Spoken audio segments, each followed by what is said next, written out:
wide open. Johnson.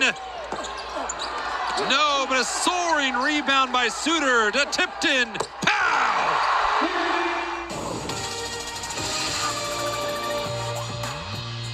Not only is the circus in town today in Louisville, but Freedom Hall sees a pod of Dolphins swim up from Jacksonville looking for their first win against the Bellarmine Knights. Bellarmine in need of one as well. They haven't won an A-Sun game yet this year. And alongside Nick Holmes, I'm Jonathan Matthes, and it's a pleasure to welcome you all in to Freedom Hall.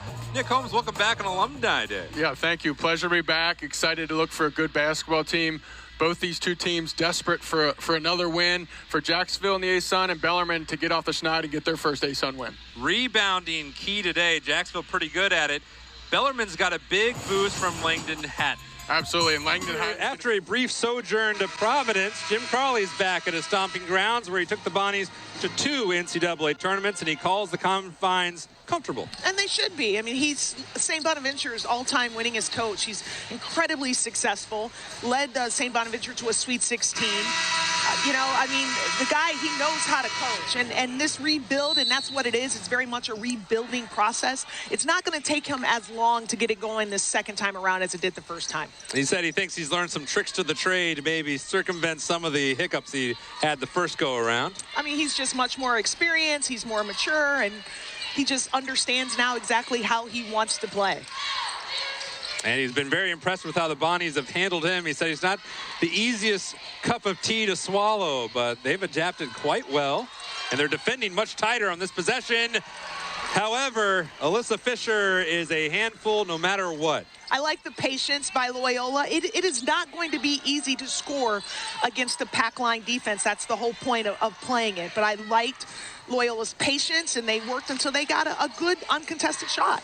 There's a hard-nosed drive by Isabella Middleton, who has all 4 of St. Bonaventure's points. Up the floor in a flurry. Here's Fisher. Knocks it down.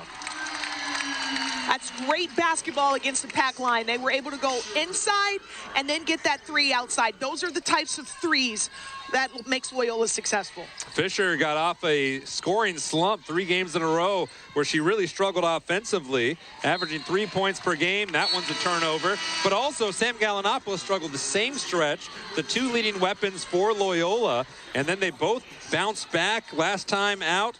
Gallinopoulos had 22 points, Fisher 17, and Fisher said it felt just great getting out of the shooting woes. She did. She looked a little tired to me in that 2-game stretch, Jonathan. She did. She looked a little tired, but what was encouraging is that they were still able to pull out some wins when Fisher wasn't at her best. Other people stepped up.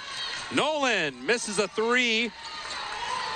Sophia Nolan and her sister Emma have really helped pick up the scoring load when Gallinopoulos and Fisher were a little bit down offensively as they whistle underneath the basket.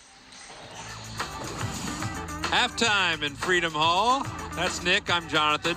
And halftime coming at is much needed for Jacksonville. They struggled offensively, they struggled defensively. They need to talk it over. And what would you be saying if you're Jordan Mincy? Put a run together against Bellarmine. As a team, Jacksonville averages 44.2% from the field, which is pretty good.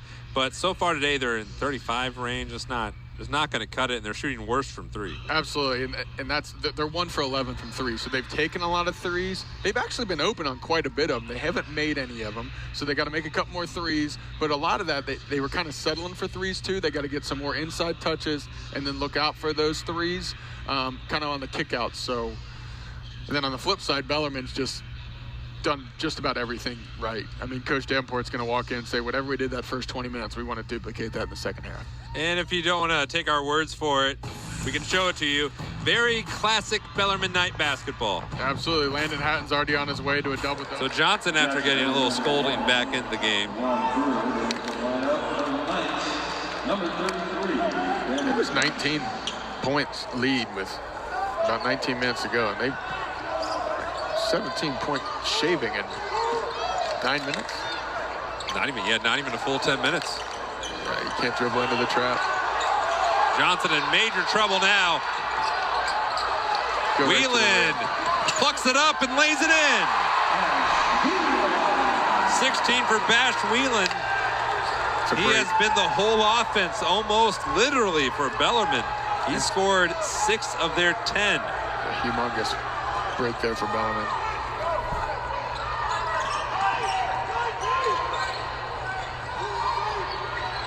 Griffin. Solid in the half court.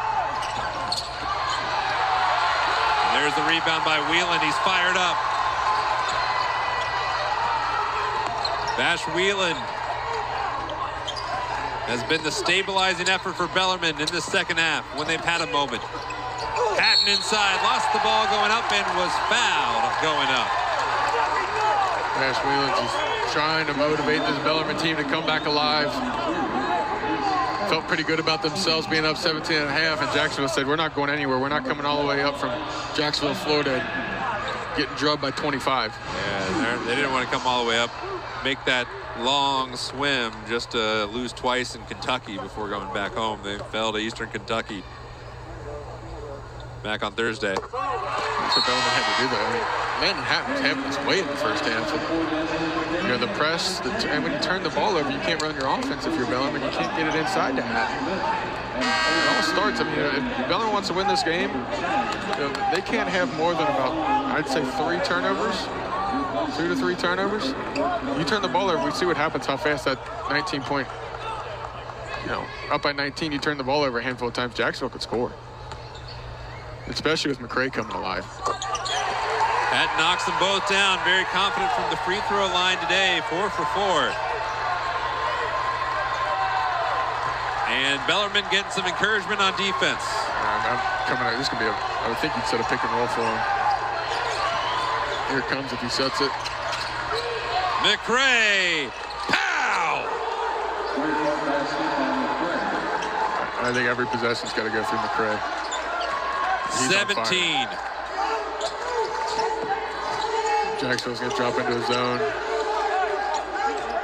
See if you get in the short corner, even possibly if you can't get in the mid-post. It's Tipton up top, 10 seconds to shoot for number 10 in white. McKinney zooms it over to Tipton from the corner, and an answer for Bellarmine. Big 3 for Tipton there. Johnson out of the game. Billy Smith. You don't have some the pure shooters in the game. Legal screen. That's the second one on him. They got it on Pruitt again. He had one in the first half early. Similar call. His feet weren't set by the time the guy moved. 4th foul on Jacksonville here in the second half. You can tell how much this game means to both these teams. They're both struggling a little bit, trying to get on track in the conference.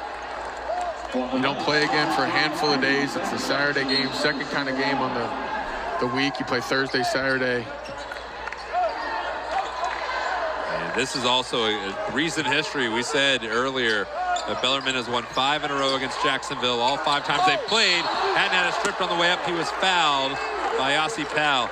But you just think that just sticking in the back of the jaw for Jacksonville, saying we've had Bellarmine, we've had their number multiple times, haven't been able to get them just yet. And then we've seen them come out with this raging energy here in the second. And Bellarmine saying, we're going to let Bash Whelan kind of control this tempo. You see every possession, he's the one catching the ball in the mid-post. A little more being secure with the ball, being strong with it. He's a veteran. He's got the COVID year. He's been around, been through these runs. You know, he's going to be kind of the guy that just settles him down, gets him in the right pass. They threw it right to him at the top of the key, dumps it off the Hatton for the dunk, and got fouled on the way up. He's still playing with that fire too.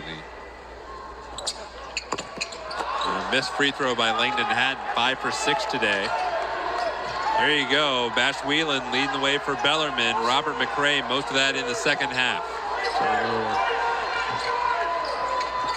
Here's a 3 on the way, and Jarius Cook knocks it down. His first made 3 of the game, and that trims that Bellarmine lead back down to 4. Jacksonville keeping the pressure on. Bellarmine seems to have stabilized a little bit, but it's just a 4-point margin. At Kroger,